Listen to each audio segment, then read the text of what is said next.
Bingo Blitz rules.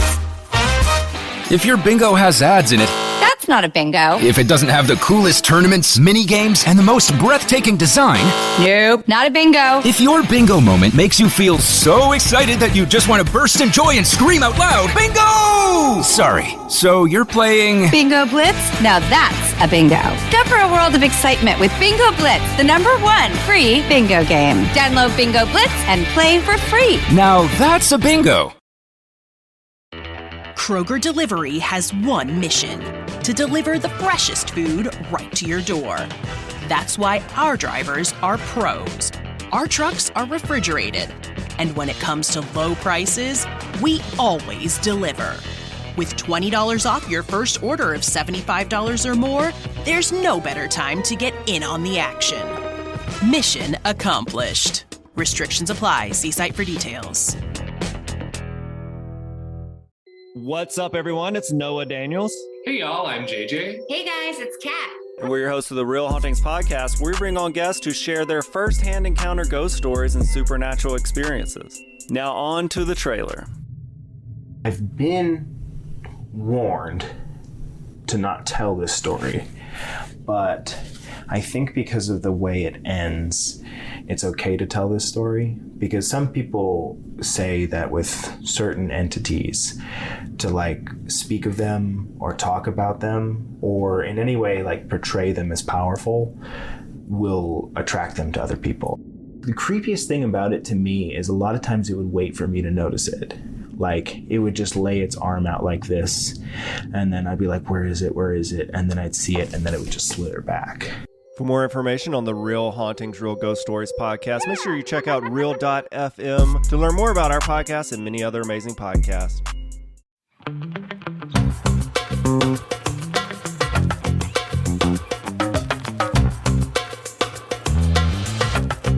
Welcome to a brand new episode of Don't Blame Me, where we, two wonderful, amazing people, give you wonderful, amazing, life-changing advice because we must share the wealth. And you might be wondering how we're qualified to give such advice. And to that I say, what we lack in credentials, we make up for big opinions. Big O's. The Big O. So we're Meghan and Melisa, and you can also watch the video version of this podcast on Patreon. You can see Melissa deep-throating a banana. A chocolate-covered banana. Yeah, boy. Yeah, you actually can. I was kidding before, but now you actually can see that. So, yeah, it's a little chode. And yeah, so we're going to give you advice. Also, on that same Patreon, you can join our live streams we have twice a month. They are very fun, and it's a good old time, a great way for you to support the show. And you might be like, this is my first time here. Why would I support the show? Whoa, because we're so confident. You don't like to support women, period, but like women in STEM, women in media. Small women-owned business. Mm-hmm. Okay. That's big hater behavior. Keep listening. Maybe just hate watch us through the Patreon as well. We'll take it. We'll take it. $1 is $1. I don't mean $1. I just mean money is money. Big money bags. And the price that it's at now, probably only lasting a month later. You know how every other subscription service that you're on is going up in price?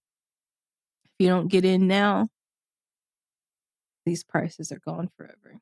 Mm-hmm. Inflation, baby. Mm-hmm. So you can call into the show. You can also write into the show. For writing in, you can send us an email to meganpodcast@gmail.com, or you can DM us over on our Instagram. And then for the audio messages, you can leave us a voicemail at 310-694-0976.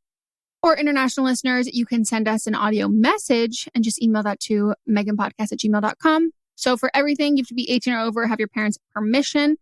And we do ask that you include your age. It's all anonymous, so you don't have to include your name. You can create fake names for everybody involved in the story and just give us as many details as possible. For the audio version, keep it under 3 minutes. And for the written version, under 300 words. And we ask that you either practice, if you're nervous, if you're like reading it out loud, just practice reading out loud a couple times. You don't have to do it like off the top of your head. You can like plan it out. And that's it, right?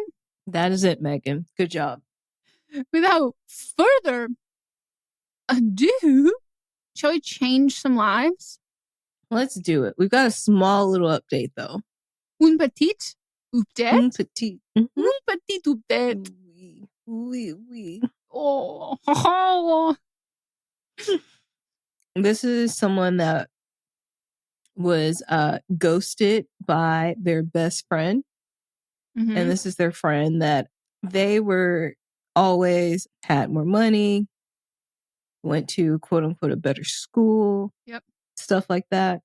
And then the writers started doing better than them, and their friend ghosted them. So they wrote in and said, I wanted to thank you for answering my submission. Your advice really helped me see this from a different perspective and left me feeling reassured. I'll keep you updated if I make contact with her again. My boyfriend and I are about to get engaged, so who knows if I'll invite her to the wedding. I say invite her because it really rubs things in, and she might send you a good present. You don't have to interact with her. True. What were you going to say? Don't invite her to the wedding. I feel like she'll cry in like a not nice way. Like, it's supposed to be me. Great. I love it. Yeah. See, I like to revel in people's misery. That's also fair. All right, let's get into the first one.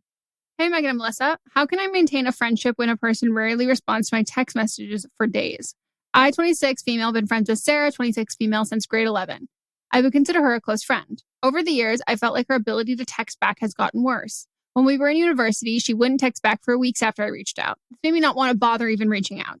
Now I feel like I'm always the one sending texts, even just to ask how she is, and she doesn't respond for days. Or when she responds, she ignores whatever I said in my text and focuses on topics related to her. She only starts a conversation with me when she needs something or wants a last-minute hangout that same day because she assumes I must be free. My family thinks I should stop talking to her, but personally, I can't stop thinking about it. Recently, I wished her good luck on her upcoming job interview because she just graduated from grad school and to have a safe flight for an upcoming trip, and she never responded. The thing that made me mad about the situation was when she posted on social media a photo from her trip but couldn't respond to my text. I'm not sure if I should confront her because she got into a fight with a cousin about the same problem and now they aren't talking. When we hang out in person, things are fun, but I feel like she never acknowledges or says sorry for not texting back, so it just feels like she doesn't care. What should I do? Should I just accept that this is how our friendship will always be? Thank you. My answer is kind of simple. That's like, yeah, like it's one of those things that, like, you know, seeing those TikToks about low maintenance versus high maintenance friends. I'm not a good texter. And Sure is not. I was going to say, I know this from experience. Yeah, but I've also never been a good texter. Like, I'm a better texter with you than other people, but like, I'm not a good texter. And so I think for people, when they're on the receiving end of it, you assume that it's like, oh, I'm not that important. But it's like, unless you are being treated massively differently than other people, that is just how she communicates. And like, I have friends who are like that. And like, I'm also like that. And there are times where, you know, someone doesn't respond to what I say and I can be like, oh shit, is something wrong or whatever. But then there's other times where I'm like, I forget that I sent that message or whatever. But I think like I would without a doubt understand if that is like so not how you roll friendship wise that you would not want to have and maintain a friendship like that. Like, that's totally fine. Same thing for me. Like, if I need to respond to things that aren't necessarily, I mean, I'll need follow-ups if I need to respond to something that's pressing. Like, there are things that I will just like miss, but if that is like a prerequisite for us to be able to maintain our friendship, I'm not going to be able to do that. And so I think like I think it would be insane for me to say like, don't take it personally, because you either do or you don't. And I think if it's how she is with everybody, it is factually not personal, but that doesn't mean it doesn't hurt your feelings, or it doesn't mean that that's like a friendship you should maintain. Like, you're totally entitled to want to have friendships that feel reciprocated in that same way. And I would never fault anybody for like pulling away from me because I'm not a good texter. You know what I mean? Like, it's like, yeah. I'm so aware of that about me. And like, I require, you know, low maintenance friendships. And like, even though we talk all the time, I would consider our friendship also like low maintenance in the sense that like we're compatible people as just like, we don't have to go out of our way to like, you know what I mean? Like we don't have to go out of our way to find things in common or stuff to talk about or whatever. Like we just like, we live life very similarly.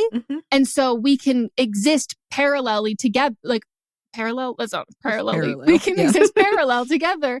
And then I have other friends where like, we're not like so the same, but our friendship is still low maintenance because we don't keep up with each other all the time. And I think you and I keep up with each other the most because we're very similar. And like we're watching the same things or whatever it is. And we obviously work together. But I think like it's totally valid to not want to have a friendship like this.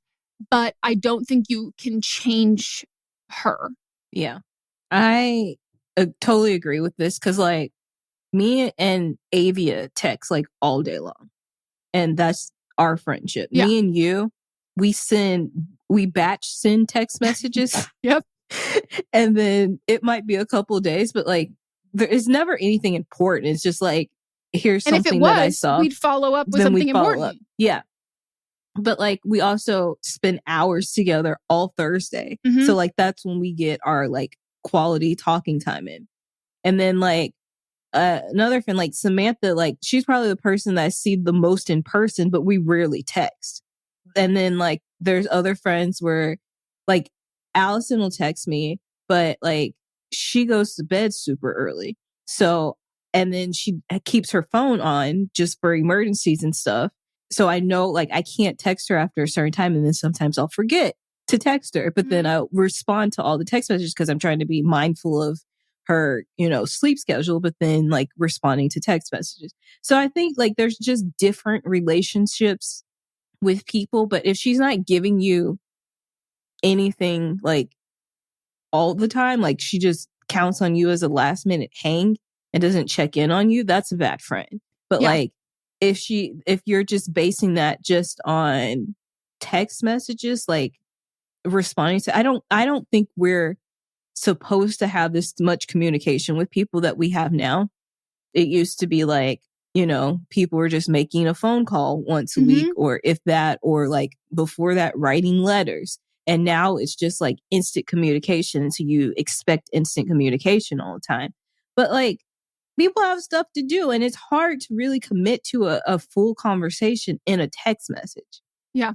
I would say like when you guys are together, is that time valuable? Does it seem like it actually like feels good to be around her? Or is it just you putting so much into your friendship and she's giving you nothing? That's how I would look at it. So yeah, that's my 2 cents on that. Yeah, I would just contrast it with how she behaves with other people, because even the same thing of like a last minute plan thing, if it's about you and she doesn't do that with other people and you are not a priority there, then like, yeah, to me, I'm like, that's not worth it at all. But if it's just like, she's not a big communicator and she's not a big planner, but when you see each other, it's like no time has passed and like you're having so much fun and it's great.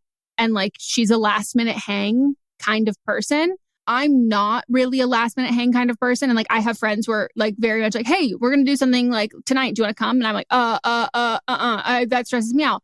And then they'll be like, okay, no, then they learn that about me and then we will make better plans in the future. So I think like, I don't think you necessarily have to just like accept the friendship as is, but I think like there are compromises in the sense of like, if you're not someone who likes a last minute hangout, then let her know that and just be like, let's plan ahead. And then you take on more of like the planning aspect of it. But I think it's very fair to feel some type of way about this. And I think in those circumstances, it's always better to remove yourself from the situation before you just grow to resent that person, because then you're just both going to end up hurting each other a lot more. Mm-hmm. But if you can like accept it and it's just like who they are and how they are, it's very much a big ADHD trait. It's not always that, but like I have friends who have ADHD and then I have friends who don't. And like my friendships with them, and as someone with ADHD, my friendships with them are very different than my friendships with like neurotypical people. And that's okay. And sometimes I also think when we're kind of going through a friendship with a fine tooth comb that we're not sure if we want to end it or not, or we really like them or whatever that is, but they're not giving us everything we need. similarly to like Melissa said about, I don't think we should be in contact, like this quick of a communication with everybody all the time. I don't think we can rely on one person as a friend. Like you need to have a well-rounded social friend life. And that doesn't have to be hanging out in person. That can be like you have a friend who you text with all the time. In that, I always think of like a friend can't be everything. They can't check off every single box for you. And the same way that you can't do that for a friend. So sometimes it's incompatibility and sometimes it's just you need to broaden that circle of people, which I'll be the first to admit, hard to do. If you can't accept it, that's okay. And if you can't accept it, that doesn't mean you're like a pushover or anything. Mm-hmm. And you can always reevaluate the situation if like more things come to light or like behaviors turn a certain way or whatever. So yeah. Shall we go on to the next? Let's take a break. We're going to take a break and we'll be right back.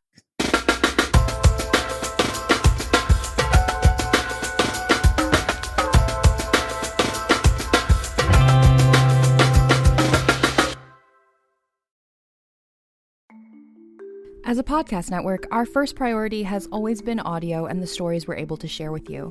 But at Realm, we also sell some pretty cool merch, and organizing that was made both possible and easy with Shopify.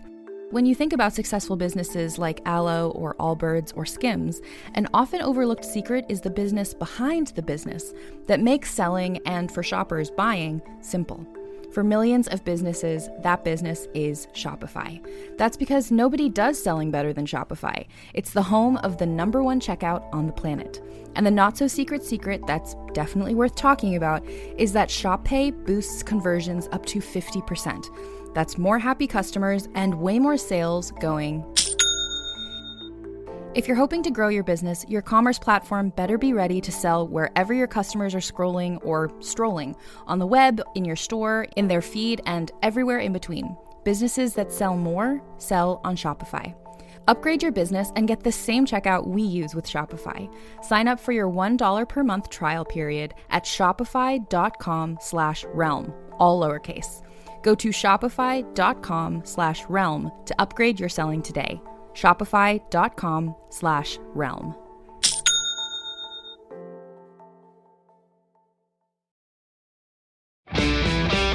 Hi, this is Rob Benedict. And I am Richard Spate.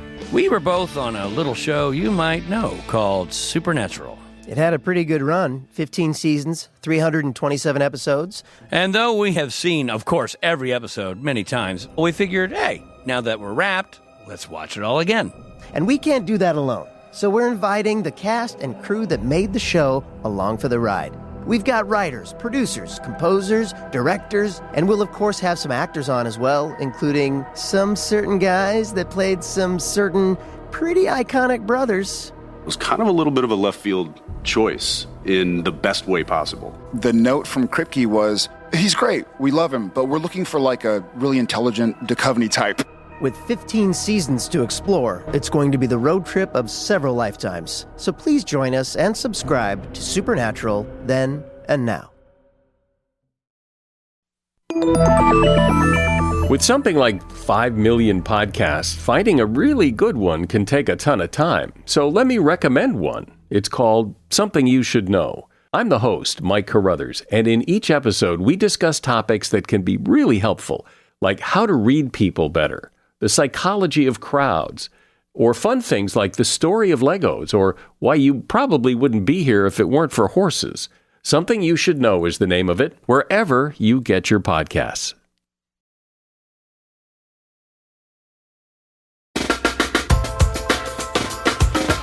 All right, we're back from our break. I'm Meghan and Melisa. I'm writing and seeking advice on spending quality time with people you don't want to. For me, this has to do with my husband's brother's wife. Your sister-in-law.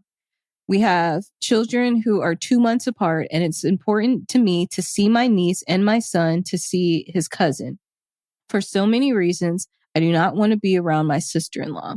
She has done some objectively hurtful things to me over the years, and the single time she apologized, she lied about having a very serious medical condition to justify her behavior. She told us a month later that she definitely did not have that medical condition, and under a year later posted on her Instagram story that she actually had No reason to even think she ever could have. We've tried limiting contact in person, over the phone, and on social media. I still feel icky for not bucking up and dealing with her more for the sake of my niece and my husband's family. I feel like I'm overreacting and holding a grudge. We do see each other, but it's not very frequent, considering we only live 35 minutes away. If I do see her, I feel resentful, and if I don't, I feel guilty. It's like I can't win. Do you have any advice on how to approach this differently? P.S. My sister-in-law and I are both therapists. Wow. The face you made just made me laugh. My reaction's not to you being a therapist. It's to her.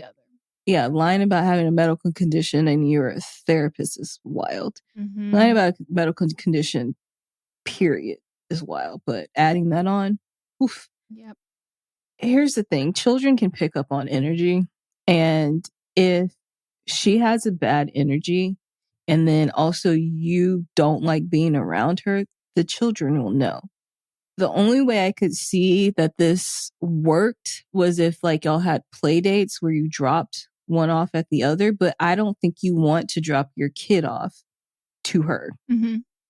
So it's going to be unbalanced and unfair either way. But if you do want your kids to have a relationship, then you're just going to have to bite the bullet and be around her and just know that this person isn't a friend. It's just somebody that you're related to through marriage and they're just around. And in order for your kids to have a relationship, then you just have to deal with her. And there's really nothing else that can be done because she's a liar and she broke your trust. Yeah. And she apologized and didn't actually mean it. Yeah. I mean, I don't know what your family size is or like what your experience with extended family is, but very rarely are cousins incredibly close if their parents who are siblings or sister-in-law, brother-in-law, whatever, if that is a really like rocky and tumultuous relationship. So I think that like, I don't want to say like I kind of am saying this, that it's kind of like it might just be a pointless endeavor. So I mean, in the sense of like you feeling like guilty, like what do you feel? Why do you feel guilty? Like what is that guilt serving you for? Like what is the purpose of it? Is it that your kid, you know, he like loves, you said son, I think. Yeah, son and niece. Like if you know he loves spending time with his cousin, or is it that like you feel like a cultural or a familial obligation that this is how you spent your time, that you really loved your cousins and you loved spending time with them? So I would ask yourself, like, where is that coming from? Like, where is that sense of like obligation and like what's that guilt stemming from? Because really quickly, I think we can find that if you are wanting your kid to have a relationship like you had with your cousins, I'm gonna bet that the adults weren't having the same relationship you were having with your sister-in-law. And so sometimes like the cards are just, you're just dealt a different hand. Like sometimes like it's just a different shit that you're working with and you're 35 minutes away. I don't know how often you see them. Like, cause you said like, we don't see them as often as like we should, but they're going to be close or they're not. And I think if they're going to be close, it will be in spite of the fact that you don't get along. And it's not going to be because you spent a bunch of time together. I think like Melissa's right. I think you're probably, the more time you spend with her, like sacrificing your peace, I think most likely it'll be detrimental to their relationship as cousins. Like, I don't think it's going to be a net positive for that. Also because like that affects your mental health and like, that's not a good mindset for you to be a parent. And then I think ultimately the other question I would have is like, do you trust her as a parent? Like, do you trust her parenting? Because I don't know if, like Melissa said, like, would you trust her to like, you don't drop your kid off and like have like a play date? Or I don't know if there's any other family members in the picture or if they're going to be going to the same school or whatever, anything like that. And like, yeah, is it something where you could essentially have a third place or something like that? So it's not you going over there, or her coming to your home or whatever that is. Like, what's she like on outings? Like, is there a way that there are things that are better for that? Or is she better in larger groups of people? Are you able to diffuse it that way? Because it sounds like this might be like slightly more intimate family gatherings where it's like you and your partner are going over to her and her partner's house for dinner. That might be too fucking much. Maybe it's you take the kids to see a play in the park. Maybe you go to the zoo. Maybe you do stuff out there so you don't really have to focus on that relationship with her, or you invite her along to something you're doing with your friends and their kids. So like, I think it's really, really hard to suck it up because it sounds like you've wanted to. It doesn't sound like you want to hold this resentment and animosity towards her. And I think if you are still doing that right now and like you can't let that go, I think you need to be in a different environment with her if you're going to still choose to be with her. Because like that's not going to change. It's not just like going to grow out of it. It's going to build. Resentment builds. Because you also want to have a relationship with your niece too. And I don't think you can have a relationship with your niece if you still have that animosity towards her. Yeah. I mean, I can say that like confidently that like there are family members that I don't have. There are other but like as a kid, I didn't have much of a relationship with because of how they felt about a parent. And like it wasn't even my choice or my call to that. But like at a certain point, you have to understand too that like your sister-in-law might not suck it up and like deal with it for the sake of the kids. So I think you do need to look out for yourself in that situation and your kid by proxy.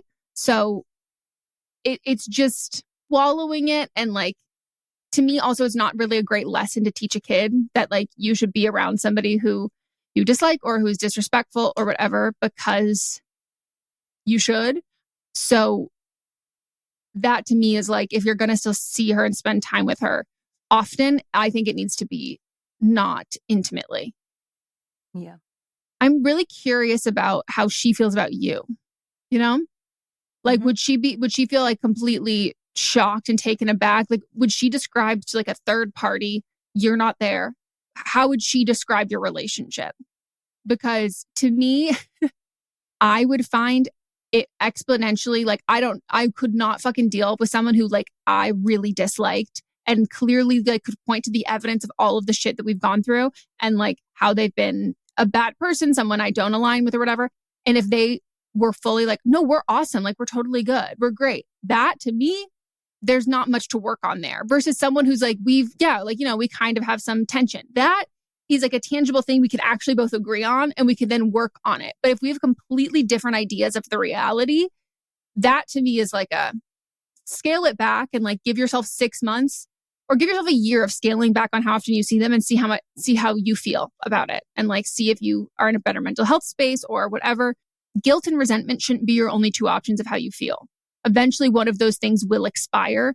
And I think it's usually guilt because you at some point, you either change your mind and then you go back on it so you don't feel guilty about it, or that guilt goes away because your suspicions are confirmed or whatever. Like it's a self-fulfilling prophecy that you're like, oh, now I'm actually relieved. So that's probably what I would choose. Yeah. Yeah. Wait out the guilt. Okay. All right. Let's go to the next one. Hey, Megan. Hey, Melissa. I should start off by saying that I'm 30 and I'm a female, cis female. And basically, I just want some advice on dating in a rural area. I'm from like kind of a farm town in upstate New York. I'm like 3 hours away from two major cities, Boston and New York City, but I'm far and it's just hard to find someone who matches my vibe up here in farm town. But basically, I'm an artist. I studied art in college and I pursued art pretty eventually, like after my years in college.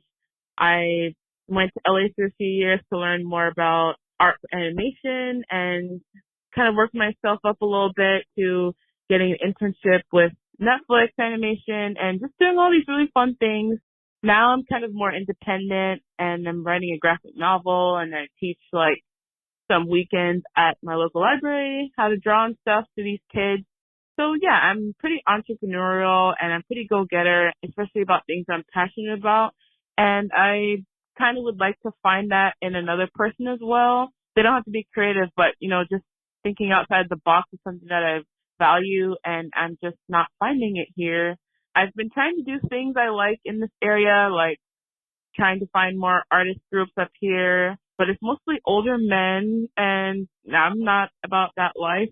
I go to the gym a lot because that's something I like to do, and I just try to get out there, but it's just hard out here, and I'm not really finding what I want. I'm wondering if I should move. I like how slow life is, but in terms of like dating, I just want something more, and I want to be able to go to events that I would have fun in, But does it make sense to move somewhere just to have better dating options? I don't know, because everything else is going okay, I just don't know if it's feasible. But what are you guys' thoughts? Have you ever dealt with this before? It's just really hard when you're in such a rural area, Thanks. I appreciate any advice.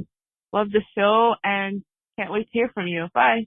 Until you said you're like, I don't know, like, should I move somewhere for this? You should know that the first thing I wrote down was, have you heard of Vermont? Woodstock. Have you heard of... Yeah, like... It's Olivia. Jam. Exactly. Just run away to Vermont. Or also like Beacon, New York. Are you familiar? Love that. I don't think it's crazy to move to find someone to date at all. Because I don't think so either. Like, especially I think we've got like a good outlook on that. Like, in Los Angeles, the vibe of someone who lives on the east side versus someone who lives on the west side are like two completely different fucking people. And so like, if you're not finding your type there, I don't even necessarily think that you have to go far to find that or to like kind of get in that vibe. But like, there are some places and some cities and specifically some small towns that are next to impossible to date unless you're like cool with incest. And like, you're not cool with older men, so I'm going to guess you're also not cool with incest. And to that I say, here, neither am I. None of the above. So like, I'm just like, I think like you've got like a really good thing going, and like you seem to be, having a go-getter attitude and like thinking outside the box and being creative and all of that. Like, you've lived other places, you've done a lot of other stuff. You can move somewhere to like see what the vibe is like, see what dating is like there. And you also don't have to settle down there. Like, I don't think it's necessarily a permanent decision or a permanent place. But if you are not finding dating to be successful where you are, and I don't just mean like, oh, I went out with a guy and he like didn't, or whoever, I went out with a person and they didn't like text me back. That to me is different than there's no dating pool. There's like not really any options. Not that like, oh, I've tried these options and I've gone out with a couple of people, but like, we broke up or it didn't work out. Like, I think if you've not had success in dating there at all, I don't think it's going to be a Hallmark movie and some like random person's going to show up one day and be like exactly your right type. Like, it takes trial and error, and it takes a bit of bad dates and failed dates and like dating people and having there be no connection in order to find your person. And I think if the pool is super fucking small, you probably will end up putting up a lot more bullshit from someone, because it feels like that's the option. Like, it doesn't feel like there's as many there. So I'm a big believer in like not settling and like casting a way wider net. And it doesn't have to be permanent. Like, I used to not think I would ever stay in LA for a long period of time, like, or permanently. Like, I used to be like, no. And like, I love LA now. Like, I love it. And like, that was a big change. But I also know people who have like met their partners in wherever they lived and then they left and they moved, or whatever. It's just not, things aren't just going to like suddenly appear. And if you're putting the work in and you're not seeing the results, I think of it like the same way that you would if you're looking on a job search. You'd move, or you'd like cast a wider net. Yeah. I mean, dating is hard wherever you are, but when your options are severely limited, then that just makes it that much harder. And I think that there are slower artist communities that you can be a part of that have a younger vibe to it. It would just take some research to get out there and figure out where those places are, or the places that Megan suggested. But I don't think it's weird to move for a better dating pool at all, because that just, there's different neighborhoods have different vibes, and the neighborhood you're in right now, it's not your dating vibe. Also, have you considered long distance dating? Is that something you're interested in? Because it might be like you find somebody that you actually like, and then you move to that area. But with that, then it's like you're moving there just for them. And then if y'all break up, then what is life like then? And you've moved around a lot. It's not like this is just like, this is the place that you've ended up for now. I don't think you said why you were specifically there for right now. But if you have the ability just to move somewhere else, then I say go for it. This doesn't have to be the place that you are really like settled to. It can just be one of the many stops that you've had along the way. Yeah. And you don't have to like get a new lease. Like you could do something like right now you said you're doing a lot of independent work. And like if you're 3 hours away from Boston and New York, I'm going to assume you're not working in the city during the week. So to me, I'm like, you could probably like go get do a short-term thing for a month in a place and like see if you like it and like right there and like thinking of it as like a creative endeavor of not just is dating better in this city, but like right now that aspect of your life might have just outgrown where you are. And I would recommend in general for people who are like in their 20s and 30s looking to like date, I would say within 30 minutes of a college, like somewhere where it is like a bigger city, not because you're going to date people who are in college, but just in general, around that area, it's not going to be family homes. It's going to be more apartments. You're going to have more people who are younger and it's a more affordable area. But if you're in a place where it's like just mom and pop businesses, just very established workers like that, like you need a place that has some turnover.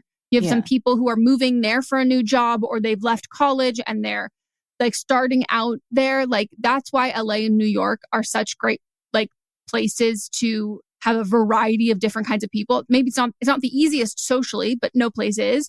It's just a bigger pool. So I just wouldn't recommend the suburbs to trying to find someone to date unless you're like looking to get set up from like Nancy next door is going to set you up with her family member or like I don't know, whatever you're into.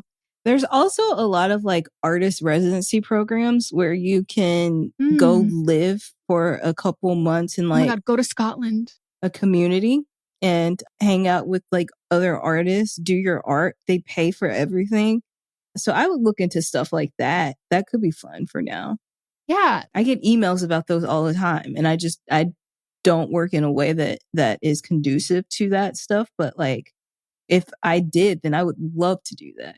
Yeah. Like go somewhere where you can like travel when you're also there. Like, I think like your like attitude and like lifestyle and everything like that, it leans itself to, I'm not going to say like being a nomad or whatever, but like, trying out some other places and not feeling pressured or tied down to like make a commitment to a place. And you can always go back to the place that you're at. Like if you love it there and like it's amazing and you love it, like that's great. But sometimes like we can have all of these other boxes for our life like checked off and we've got a couple left that we're like, I need to get this done. And turns out I don't have the supplies to get this done here. Let me accomplish this and then circle back to like where I am here. So yeah, things aren't always like as close by or fall into our lap as easily.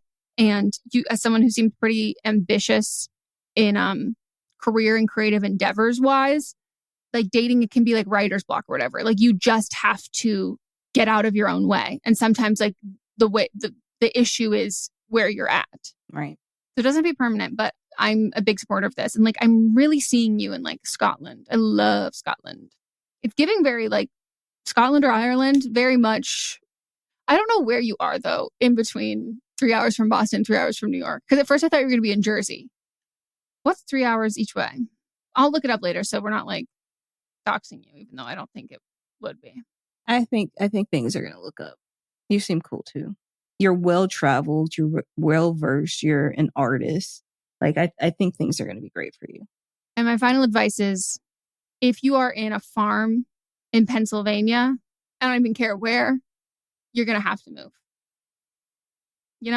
Why specifically Pennsylvania? The farmland in Pennsylvania, it's so vast. Like it's someone who grew up going like, there's so... I also lived in Pennsylvania. I was going to say, you just have to, like, I'm thinking like, you're so far if you're in farmland, Pennsylvania, you're not 3 hours, and they didn't say 3 hours from Philly or 3 hours from Pittsburgh. To me, they're like so far away, and like Amish.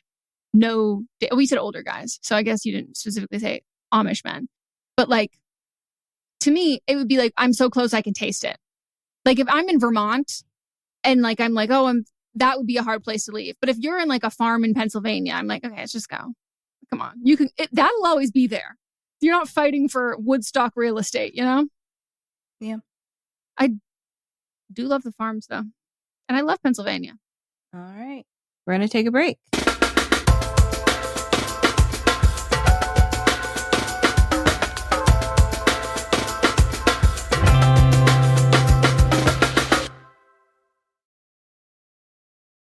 Hey everyone, join me, Megan Rinks. And me, Melissa DeMonts, for Don't Blame Me, But Am I Wrong? Each week, we deliver 4 fun-filled shows. In Don't Blame Me, we tackle our listeners' dilemmas with hilariously honest advice. Then we have But Am I Wrong, which is for the listeners that didn't take our advice. Plus, we share our hot takes on current events. Then tune in to See You Next Tuesday for our listener poll results from But Am I Wrong? And finally, wrap up your week with Fisting Friday, where we catch up and talk all things pop culture. Listen to Don't Blame Me, But Am I Wrong on Apple Podcasts, Spotify, or wherever you get your podcasts. New episodes every Monday, Tuesday, Thursday, and Friday. Do you love Disney? Then you are going to love our hit podcast, Disney Countdown. I'm Megan, the Magical Millennial. And I'm the Dapper Danielle. On every episode of our fun and family-friendly show, we count down our top 10 lists of all things Disney. There is nothing we don't cover. We are famous for rabbit holes, Disney-themed games, and fun facts you didn't know you needed, but you definitely need in your life. So if you're looking for a healthy dose of Disney magic, check out Disney Countdown wherever you get your podcasts. Merry Christmas, everybody! My name is Eric Peterson. I'm here with my good buddy, Danny Jordan. And we are the hosts of Christmas Countdown Show. We're so thrilled to be bringing the merriment to you all this holiday season. On Christmas Countdown, we love to count down our top 10 favorite things related to the holiday season. That could be food, movies, music, everything that we all love about this massively merry good time. So wherever you get your podcasts, make sure you click that subscribe button. Eric, are you ready? I am ready, and we hope that you are too. Merry Christmas, everybody! Let's go!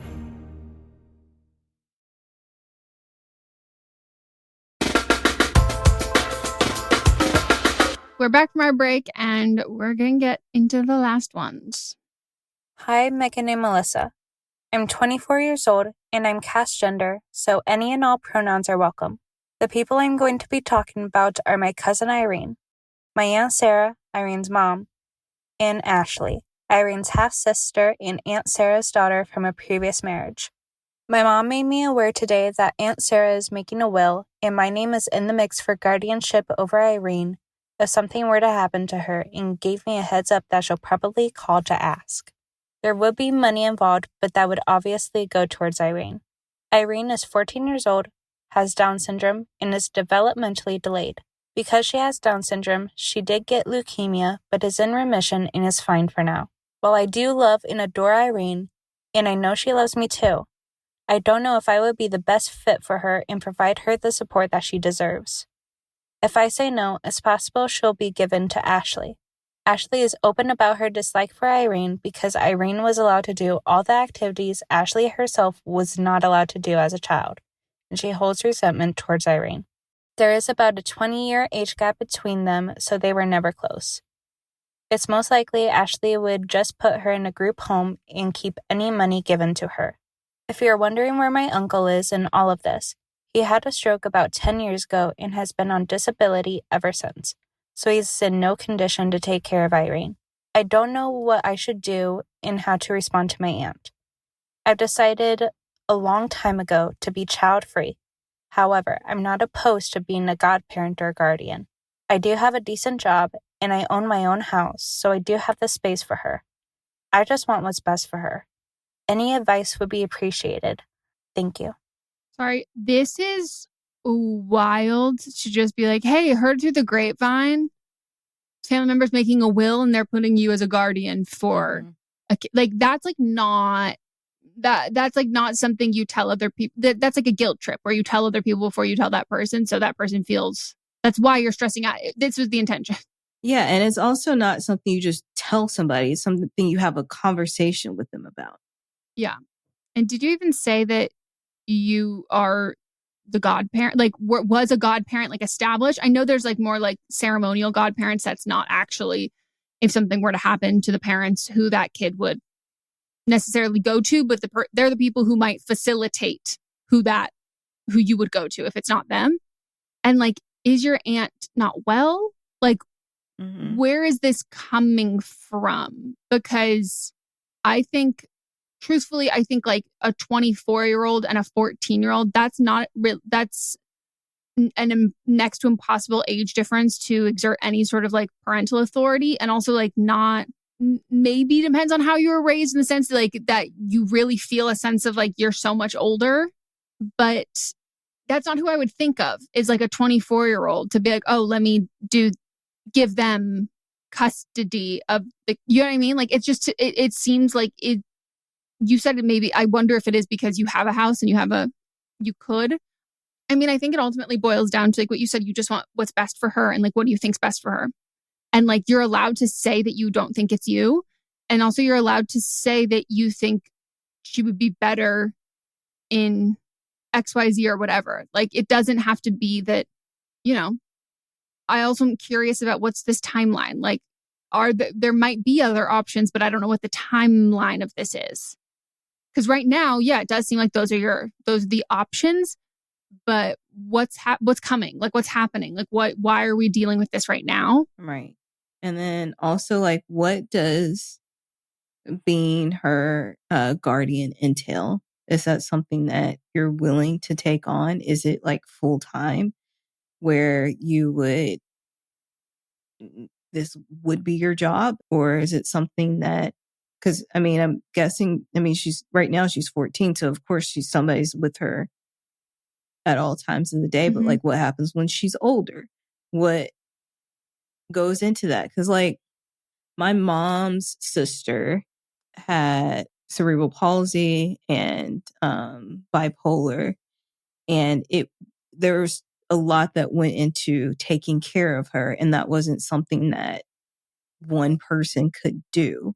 There were points in life where she would be at her home, which was next to my grandmother's house, and with her husband, who also had some developmental issues. And so like my grandmother was the primary caregiver for both of them, but it got to the point where my grandmother was too old that she couldn't really take care of her. And then like it was too much for anyone to take care of her on their own. So she was in a full-time facility, but like it was a great facility. There were other people that were like her, and she was able to like cultivate friendships and things. So like, is that an option if that's not something that you want? Not like where she's just put into like a group home, but there's a facility that would be better for her to be in that situation.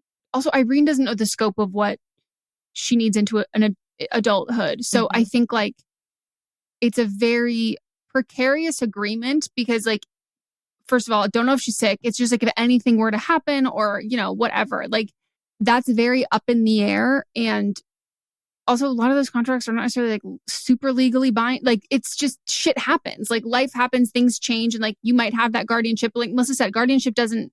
There can be many different definitions, legal definitions of what guardianship is, and you can also outline that in a will of like what you want that to mean and what you want that to be. But I think that this is a really wild assumption on your aunt's part to put you on there. And I also like, to me, this is giving friends of mine I have who are like financially well off, who once they started making money and doing really well for themselves, they were being asked to be a godmother by everyone.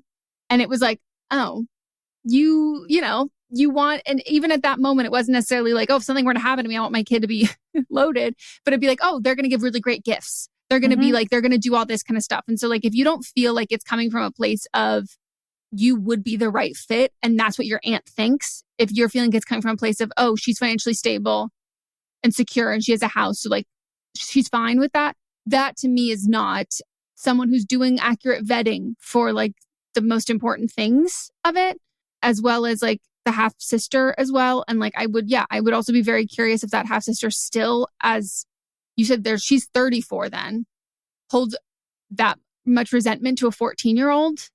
Like, what That's is this? ridiculous. Yeah. And to me, I'm like, no good parent would ever.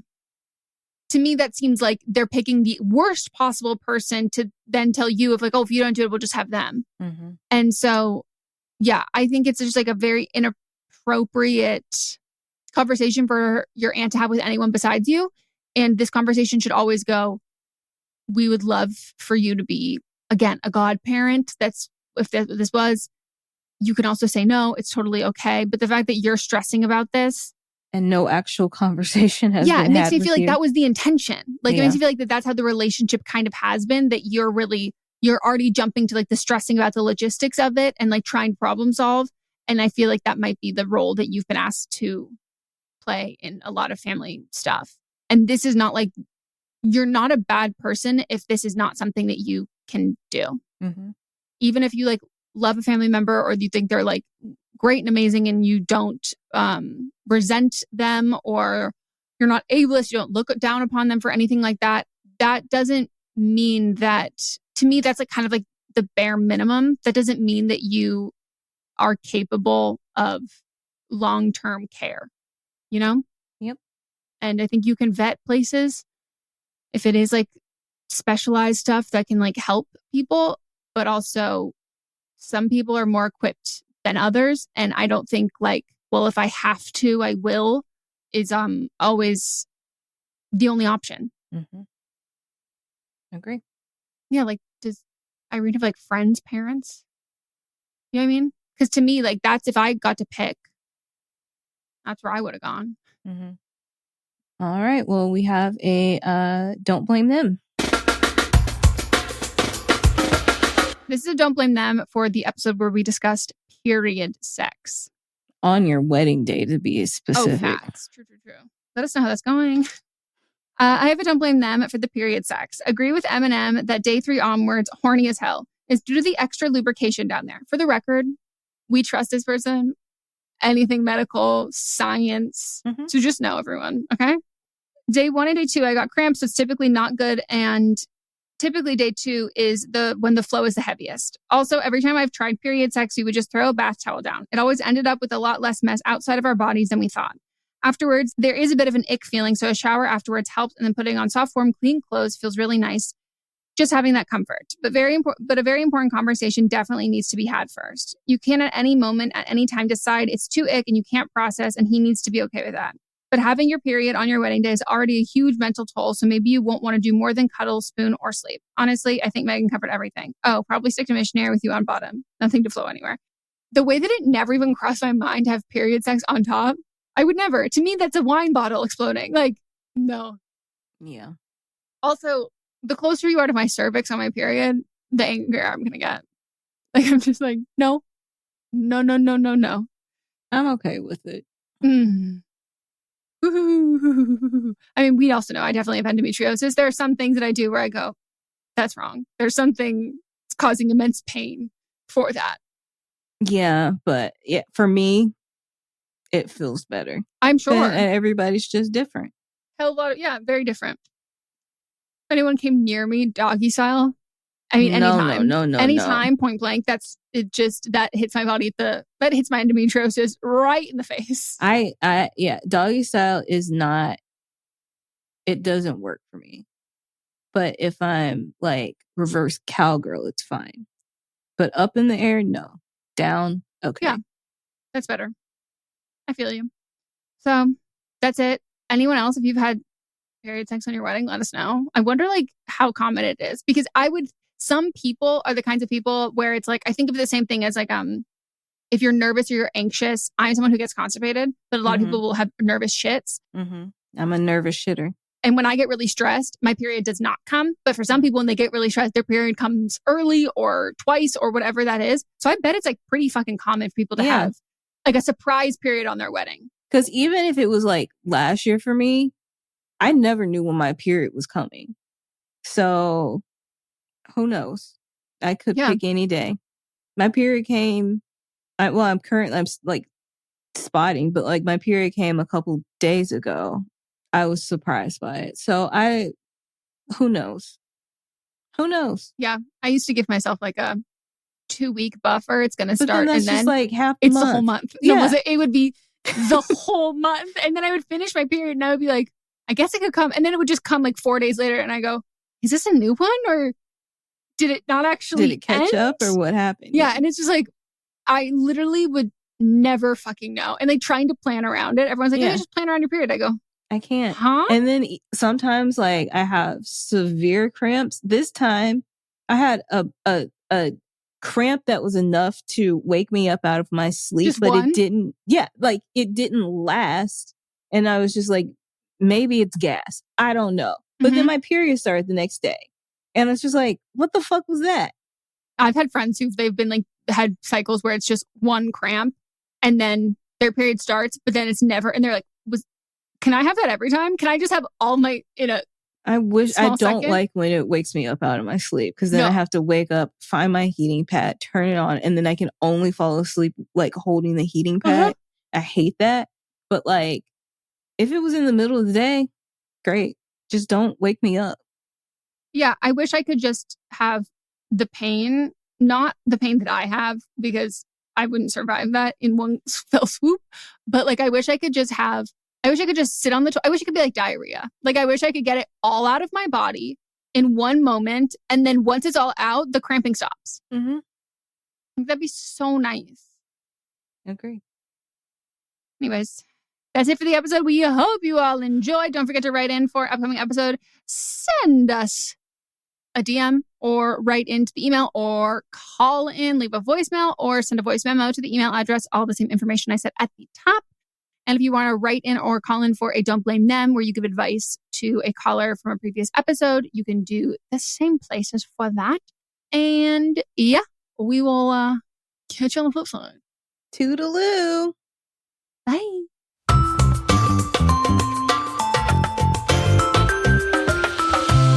Don't Blame Me is a production by me, Megan Rinks. And me, Melissa D. Montz, plus Diamond Imprint Productions. Post-production sound and editing by Coco Lorenz. Production assistance by Melanie D. Watson. And music by Giacomo Picasso and Ryan Hunter.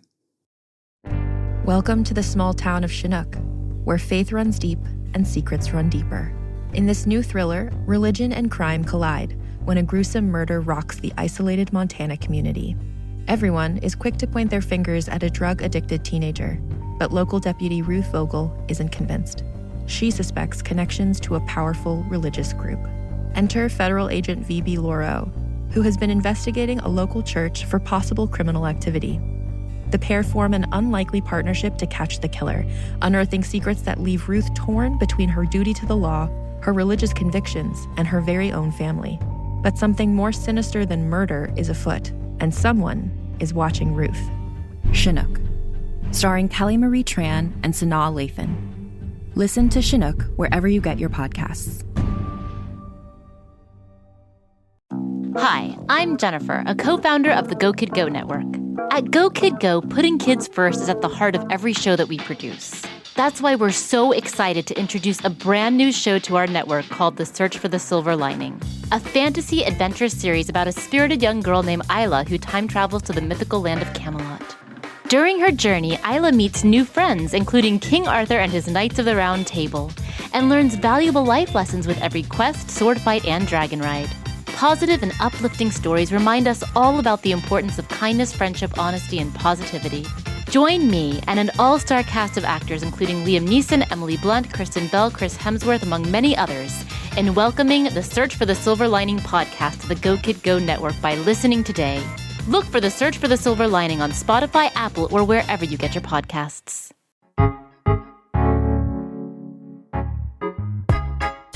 I'm Laura Cathcart-Robbins, and I'm the host and creator of Only One in the Room podcast. Every week, my co-host Scott Slaughter and I invite you to join us for an hour and lose yourself in someone's incredible Only One story.